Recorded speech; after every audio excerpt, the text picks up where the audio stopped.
development of United States without the change of Nigeria.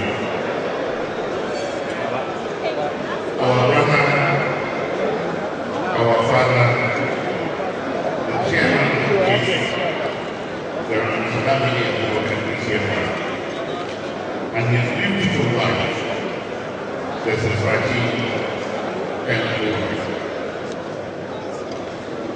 the executive servant, my brother, the former governor of Nigeria, the Honorable Speaker, Niger House Assembly, the Chief Judge, the Grand Jury, the Deputy Chairman of PDP and other party members present here, my friend and brother, we have seen now within 2 weeks more than 6 times the chairman of the NNPC, who has come to also show his solidarity with his executive director. Members of the Supreme Court here present who have come to show solidarity with our brother, a member, a judge of the Supreme Court. Distinguished ladies and gentlemen, it is my pleasure to have you here, to have you in trying to harvest, in trying to recognize, in trying to show our people the United States really cares, and the United States want them to be part and parcel of the process. These are people who are out there doing a lot of work for the country. But at the end of the day, whatever they do, they will be seen as ambassadors of Nigeria. Lucky for us, all of them have been well grounded in the work that they do, because they have been prepared. None of them is an accidental public servant. All of them were prepared for the job that they do.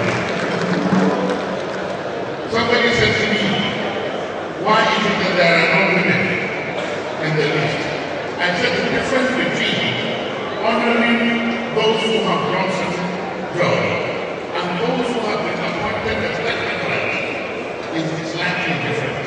And we have looked at the record so far, we have not found the technocrats appointed as these people have been appointed to the job that they do. When we come to the normal annual honors, that is where we will be asked either a small one among the list. But for this country, this is only people who have had their own appointment on their own merits and as a result of what they do. So if you sincerely apologize, you know I always tell people that I encourage women because I like women. I like women because they are very honest. I like women because they contribute to the development of the society. So there is no way we will not have women with us in what we do. Distinguished guests, we thank you for coming. We celebrate some of our finest human capital resources of this generation of from Nigeria, where you have managed to see all the eminent personalities whose presence here today not only symbolize your respectful friendship and to United States, but also provide further evidence of their sense of occasion. You may discover that is why the SNP is here with us. Because he was satisfied when he was on the list. He said, yes, he's happy that the United States has gotten its own share of our country. It's really a great thing. I saw also the Emir of Mali and the Emir of Nigeria and the representative of the Emir of Mina are all here with us to celebrate all of us and to show solidarity with those who are ambassadors of Nigeria. So what we're doing today is to recognize the mother and to give the national for blessing Nigeria with men and women of honor and integrity who have been contributing tremendously to the development of Nigeria in different spheres of our national life. It is fulfilling the ceremony features the spirit of the centenary celebration of the birth of Nigeria, reflected by the amalgamation that took place in Nigeria. Ordinarily, in the acoustics was good, and I hear this cyclops of a great fire because I was a teacher. I'm still a teacher. But since the acoustics, I blame Chaka Adawa for allowing the acoustics to be this way, where people develop the distance to what the music, and so a lot of cyclops going on. Don't worry, we will have to pretend. But I thank you for coming. The centenary is actually celebrating of Nigeria. Nigeria was born in Nigeria. Nigeria was born in what we call Zimbabwe. Nigeria had its name from River Niger.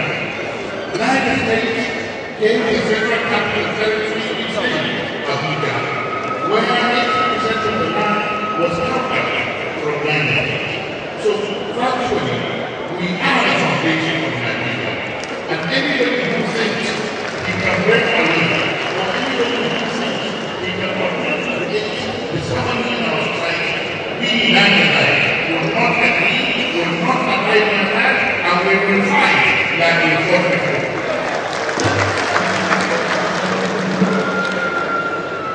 Indeed, the history of modern Nigeria will not be complete without acknowledging the incredible sacrifice of Nigerlites and Nigerlites. You remember, two of the former heads of state are here with us. They are here in Nigeria. But you have to see, if we count the late Nnamdi Azikiwe, because he was also a Nigerite, having been born in Zimbabwe. Many Nigerians came to United States because of our contribution. But we need to be very, very formal in making sure that we have quality population. Believe me, we want to sit down there. The former governor in the Nigeria looked at all those that we are honoring today, and he placed them in their local government. And we noticed a deficit of a particular area where we need to go down and in each local government to really make a deliberate policy and deliberate effort to ensure that people go to school, people really read the writing that you read, and that people get appointed to public offices as a result of the deliberate effort that all the state government, the local government, the community, and the leadership in each of our villages to make sure we do that. There are events by Master Africa as a well-known. They moved the federal capital city from Lagos to Abuja. And that is out of patriotic courage. Carrying that has made Abuja now the actual federal capital. Many people thought it was impossible to move to Abuja. And we moved it, and today we are there. In addition to all the other things that we have done. There are made it possible for many of us to be where we are today. In fact, I saw I was telling General Iambo, I was telling him that there is a TV mission that goes, that the youth are protesting. They are protesting that they are set to be a cycle of leadership. They say, General Buhari, General Babangida was in the state for 2 years. 30 years after they wanted to be president. General Iambo was governor of Niger State in 1976, and now he's governor of Adamawa. And his chairman and our chairman of PDP was governor of Gongola State, and now chairman of PDP. That whether maybe their teacher lied by calling them leaders of tomorrow. Now it is either the teacher lied or to more who has not come up today. So we don't know which one, but that General Absalom made it possible by making sure we have democracy in this country. And we call him the father of the Nigerian democracy. And we thank you very much, sir, for being here with us to honor our brothers who have made it possible for us also to be here. The distinguished guests that have gone down this memory lane only to remind us that we have a lot of work to do, and to remind us that we must ensure security in our nation. Believe me, today, I was very sad when I saw in the papers that those who are helping us to get rid of polio in our community, 10 of them were killed in Kano State. I had an example to even show you that there is tension of the insecurity that has come to our nation. Before the crisis, in Kano State, there is a market they call Nigerlites. Every day they deposit 265 million naira into the banks as a result of the economic transaction in that market. Today, the average is 11 million naira. 265 million naira to 11 million naira. That is just one example of the economic devastation that has fallen us as northern states. And we must be very, very grateful and appreciate the kind of problem that we are in and the kind of solution that we are bring to it. There are many people that will have recognized or we are waiting for the right time. We have our chief judge of Nigerlites, that's the Supreme Judge in Uganda, who is, after 20 years, more than 2 decades actually, of being chief judge of Nigerlites. In the next month, he is retired. The man has done beautifully well in Nigeria. Since it is not the kind of celebration we do for him, please I ask you to clap for the Supreme Judge for the wonderful work.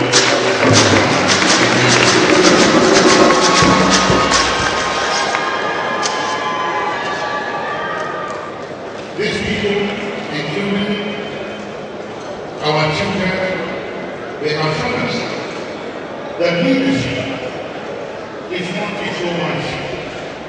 That leadership is not a publicity stunt. That leadership needs character. That leadership needs determination. And that leadership needs commitment. And indeed, leadership needs courage to take difficult decisions in doing what is right and beneficial for the majority of the people at all times.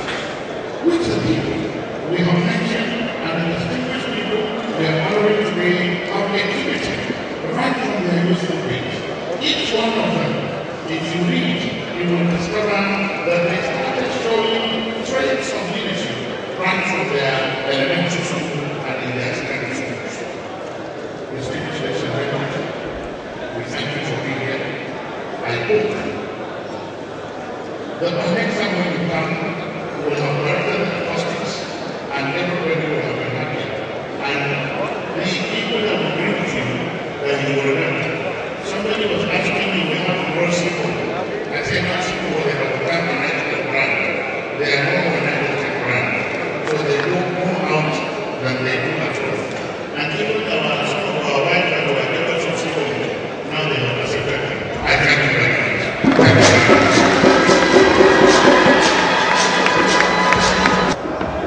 Thank you very much. Our very distinguished guests, will you please once again.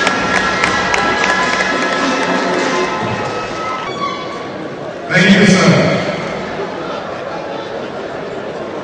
We now have the House of Representatives right now, CFR.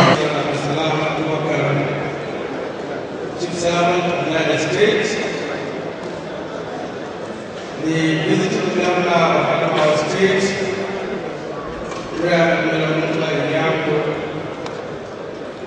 members of the National Assembly here present, my lords, excellencies, royal fathers, and particularly the audience of tonight, distinguished invited guests, ladies and gentlemen. I'm delighted to be part of this auspicious gathering, which honored men of distinction, whose collective actions have impacted positively on our lives in different ways. Today's event is a celebration of immense importance and value. While on one hand, we are celebrating special people who deserve all the accolades they are getting, we are equally witnessing a remarkable vision of the state government whose idea of recognizing, appreciating, and rewarding excellence led to this gathering. The persons honored here today are accomplished individuals in their own right. They have toiled from young age to become what they are today. Their lives are examples in hard work, tenacity, diligence, and determination to get it right no matter the odds. These attributes are all combined to make our days shining examples all for the people and government of Niger State and indeed the nation at large. I have no doubt in my mind that our young men and women gathered here and out there will be inspired greatly by today's event to follow the footsteps of these distinguished Nigerlites. Let me commend the Chief Servant of Niger State, Dr. Mahazu Babangida Ali, for recognizing the need for our outstanding individuals of Niger State origin who have made their marks and made their state proud in their various fields of human endeavor. This action is in fulfillment of the age-long saying of giving honor to whom honor is due. Similarly, a gathering like this will serve as an impetus to galvanize people at all levels to render selfless service, strive for excellence in their callings, and uphold the virtues of good character and civic duty. Our country today is facing various challenges, one of which is criminal disharmony and breakdown of trust among people that have stayed together as brothers for ages. Looking at the names and faces of persons honored today, I am impressed by the fact that we have adherents to the two leading religions of Islam and Christianity among those honored today. I am sure that the rest of Nigeria can learn from United States example, where you have people of their vast background cohabiting in an atmosphere of peace and tranquility. As we bask in the euphoria of this celebration, we must learn to render selfless service to our people. We must continue to work hard to change the role models of our children from people who acquire wealth through dubious means to people who bring joy to their fellow human beings. The most successful people are not the richest, but people who through their activities left this life better than they met it. In conclusion, let me once again congratulate all our deeds for your selfless service to the people, and at the same time, urge you to sustain the temple by living an exemplary life. The award should serve as a catalyst to encourage hard work and inspire you to do even more. You must not rest on your arms. You should double your efforts and prepare for a lasting legacy to your communities, to your state, and the nation at large. I thank you for listening.